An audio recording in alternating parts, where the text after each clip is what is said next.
Hello, I'm Harold Munro, editor-in-chief of the Vancouver Sun and Province, joined by our legislative reporter, Katie De Rosa in Victoria. Hi, Katie. Morning, Harold. Well, last week you decided to take a look after seeing a couple of announcements by the BC United Party just at what's going on with their candidates. Certainly, it's no secret that in opposition, they've been languishing in the polls since the name change from BC Liberals to BC United under leader Kevin Falcon. And now Falcon's out recruiting new candidates for the October provincial election.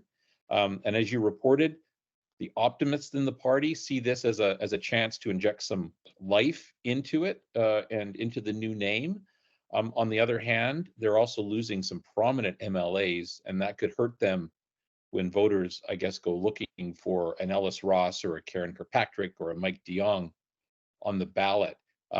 So, what has been going on with BC United and their recruitment drive? Yeah, so I think the announcements are coming out. People are having to make a decision whether or not they're going to run again. And there has been some notable names who a lot of people are surprised. Like, for example, Corinne Kirkpatrick announced last week she was retiring, and she's only been in one term, and she's been quite Mhm. successful at criticizing the government's short-term rental legislation. She was very effective as in opposition on the proposed autism cuts that the NDP was planning, which ended up being reversed.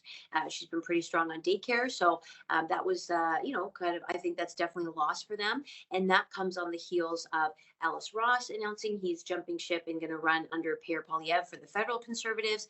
Mike DeYoung is still a question mark. He's saying, he said he's strongly considering a run for the federal Conservatives. Sounds like he's kind of waiting to see which federal riding would be best for him in the Abbotsford area.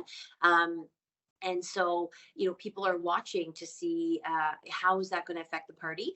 Of course, some turnover is normal, but Right. again, for Mike DeYoung, he's been an MLA for 30 years. So for someone to look on their ballot and see, okay, BC United is now no longer BC Liberals, who maybe someone has traditionally voted for. So now they don't see the BC Liberals and they don't see a name they recognize, but they might see BC Conservatives, and they might say, "Well, I'm right leaning, I'm conservative leaning. Maybe they'll put their vote there." That's what some sort of pundits are saying could happen. But I suppose so. The BC United is trying to temper that with some high profile candidates who are well known in the community. One example is Dr. Claudine Thornes Bliss. She's a Surrey gynecologist and is working at the Surrey Memorial Hospital. Was quite vocal last summer talking about some of the staffing shortages there. So she's again well known in the community, well respected. Caroline Elliott, who's the party's vice president, she's running in Corinne Kirkpatrick's seat in West Vancouver. So again, she's very well known as a political pundit. Also in Esquimalt, for example, there's Megan Bream.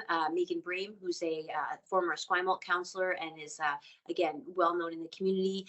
In the Cowichan area, there's John Coleman, who was one of the Indigenous contractors who was vocal about the being shut out of the Cowichan Hospital project because of the government's union rules. So again, some people who've been vocal in the media and have been, quite effective. BC United is able to recruit. So I think that's definitely a boon for them, but they have to sort of balance that with the familiar faces who are retiring. Right. Well, I would imagine West Vancouver at least is a somewhat safe seat. You'd think, unless again, as you say, the Conservatives ride the Polyev tide and take that away from them.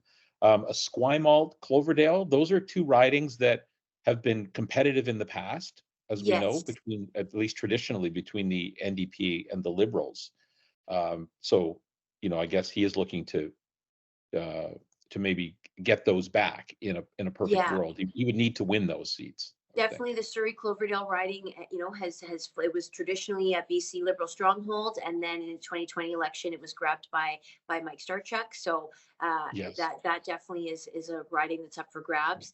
So definitely there's going to be some, and of course there are some ridings that are being redrawn, like the Cowichan riding. So Sonia Furstenau has announced she's won't be running in Cowichan Valley. She's going to be running in Victoria Beacon Hill. So she's going to be Okay. facing off against Grace Lohr, who's now the Minister for Child and Family Development. But that Victoria Beacon Hill riding is a very, very safe NDP seat. So, Sonia Furstenau is going to have a challenge there, but she said the decision was based on family considerations. Her son is going to UVic, so if she wanted to be close to her children. So yeah, so a lot of Hmm. changes, but it's definitely going to shape up to be an interesting election with some closely fought ridings. What are you hearing on the NDP side? Because as you say, there's often a few people who leave from all parties at election time. Has the NDP had any noticeable departures yet? Well, I mean, interesting. Well, we know that Selena Robinson has announced Yes. she's not running again, and that sort of comes on the heels of her resignation last week. And so, I think there's people are going to be watching for some of the, the more higher profile ministers, but we, for example, Mike Farnworth hasn't officially announced, but we do expect him to run again. So yeah, so I think we're waiting for sort of those larger announcements. And again, they shouldn't have any trouble attracting good candidates given where they are in the polls in many of their ridings. If they're riding high in the polls, it sounds like a lot of people will want to be putting their name in again. So yeah. Right.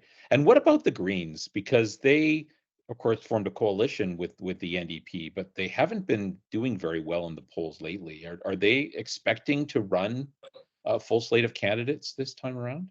Sonia Furstenau was asked that last week during her announcement, and she said that they're aiming to run a full slate of candidates, and she's not concerned about that. She was also asked if you don't win that seat in Victoria Beacon Hill, will you step down as leader? And she again didn't want to address that issue. She said she's confident. She said she's won in every election she's been a candidate in, and so she's got that confidence, but. Yeah, I think there's Right. definitely some seats that have favored the Greens, and we're only a few votes away from winning. Like in the Squamish area, the Vancouver Sea to Sky riding was very close for the Greens. So they could be competitive in some seats, but again, it's a concern of how the emergence of the BC Conservatives, how that plays out, and maybe Right. some people who previously voted Green feel like they want to give their vote to the NDP because they don't want to chip away support. They're worried about the NDP's support chipping away more to the right, so they might want to have a safe NDP vote, I suppose. So yeah, Right. it's hard to say how the BC Conservatives will impact the support for the BC Greens. Right. That is interesting because Rustad has surprised some people, certainly with the growth of the conservatives in the polls.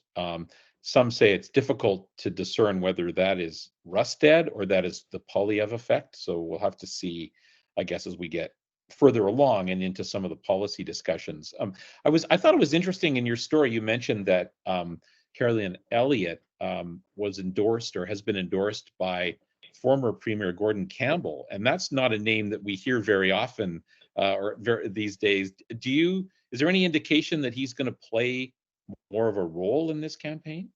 I mean, that's a good question. I mean, he spoke to Rob Shaw, so he threw his endorsement behind her, and yeah, I think he had said he's like, this is a different, times are different from when I was running. I think kind of hinting towards some of the more socially conservative issues that have emerged, and how those how voters weigh the more socially conservative issues versus the more fiscally conservative issues, and how those how those values kind of compete with each other sometimes. And so I think maybe he will, play a bigger role. Obviously, he would have, a relationship with Kevin Falcon, so maybe Right. another blast from the past there.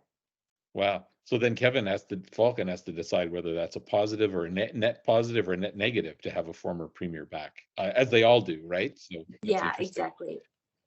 Okay, and I guess Yeah. John Horgan, he's off in Germany, so we're probably not going to see much of him during the election campaign. Yeah, I think he'll kind of let EB, but although notable, Marie Delamatia, she has been announced as EB's campaign director, campaign manager, and she was also campaign manager for Horgan. So EB is using some of Horgan's, campaign experts, and certainly Marie is an expert. She's got two successful elections behind her, 2017 and 2020 for the NDP. So again, EB's not, he's keeping some of the Horgan loyalists in his election campaign. Wow. Okay. Well, that's interesting. Well, next week, I guess we'll be getting very close to BC Budget Day, so we can spend some time talking about that and anything else that you write about this week. Thanks, Katie. Thanks, Harold.